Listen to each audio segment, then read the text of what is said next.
Hi hello friends, ఎలా ఉన్నారు? మొన్న పడ్డ 3 రోజుల వర్షానికి మొత్తం వాటర్ అంతా ఇలా నిండిపోయింది. మా ఊరు నేను కూర్చున్నది మా ఇల్లు. మా ఇంట్లో నుంచి తీసాను వీడియో.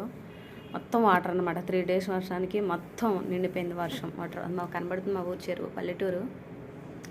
చూడడానికి అయితే చాలా అందంగా ఉంది, కానీ మాత్రం రైతులకు మాత్రం చాలా అంటే చాలా దిగులు. ఊడ్చిందంతా వాటర్తో నిండిపోయింది. ఊడ్చి నారుమడి అదే ఊడు పూడ్చిన వెంటనే వాటర్తో అంతా నిండిపోయింది అనమాట. వాళ్ళకంతా నష్టం కలుగుతుంది. చాలా అంటే చాలా బాధగా ఉంది. అది పండితేనే కదండి మనకి కొనుక్కోవడానికి రైస్ దొరుకుతాయి. చాలా అంటే చాలా బాధగా ఉంది. మొత్తం 3 డేస్ కంటిన్యూస్గా వర్షాలు అనమాట. వర్షానికి వచ్చిన వాటర్ ఇంకా వర్షం పడితే మాత్రం ఇంకా పోటెత్తిపోతాయి వాటర్. అంతలా ఉందన్నమాట వర్షం నీళ్ళు, వర్షపు వాటర్. అదంతా మా ఊరు మొత్తం వరి పండుద్ది అనమాట. ఆ కనిపించే ప్లేస్ అంతా వరి పండే ప్లేసెస్ అనమాట. దుక్కు దున్ని మొత్తం దమ్ చేసి ఉంచారు.